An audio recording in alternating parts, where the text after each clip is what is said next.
Hello दोस्तों, good morning. स्वागत है आपका हमारे चैनल आरसी स्टडी पर।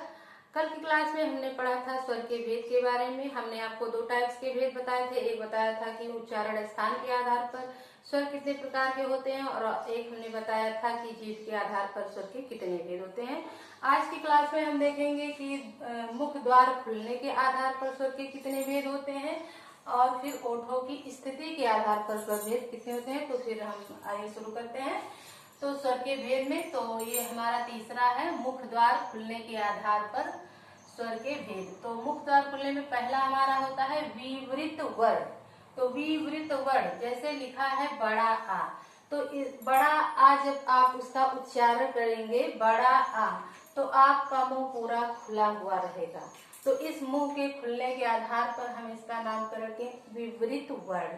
फिर हमारा दूसरा आता है अर्ध विवृत वर्ण। जब हम पढ़ते हैं आ, ए, औ, और ये आगत स्वर का एक ध्वनि है आ, इसे हम आगत ध्वनि भी कहते हैं।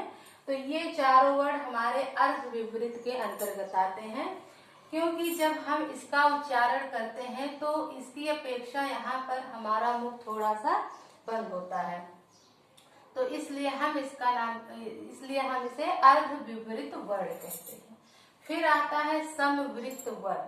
समवृत्त वर्ण का मतलब होता है कि जैसे हमने कहा ई ऊ ऊ, तो इसमें हमारा मुख पूरा बंद हो जाता है, एकदम क्लोज लगता है। तो इसलिए हम इसको कहते हैं समवृत्त वर्ण। और फिर चौथा हमारा आता है अर्ध समवृत्त वर्ण। इसमें जैसे हमने कहा ए ओ, तो ये अर्ध समवृत्त वर्ण होते हैं, क्योंकि इसमें हमारा मुख थोड़ा सा फिर खुल जाता है। तो इसलिए इसका नामकरण अर्ध समवृत्त वर्ण कहते हैं। तो इस तरह से मुख द्वार खुलने के आधार पर स्वर चार प्रकार के होते हैं।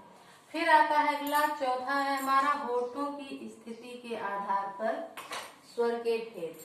तो होठों की स्थिति के आधार पर स्वर दो प्रकार के होते हैं। एक होता है वृत्तमुखी और दूसरा होता है आवृत्तमुखी। तो वृत्तमुखी इसलिए कि जैसे हमने ये चार वर्ण हैं ऊ ओ औ, जब हम इनका उच्चारण करते हैं तो हमारे होठ बिल्कुल गोलाकार हो जाते हैं। तो इस वजह से आप खुद ही उच्चारण करके देखेंगे, जब आप कहती हैं ऊ, तो आपका जो होठ होता है वो गोलाकार हो जाता है। तो इसलिए हम इसको कहते हैं वृत्तमुखी। और फिर आता है आवृत्तमुखी। आवृत्तमुखी जब हम कहते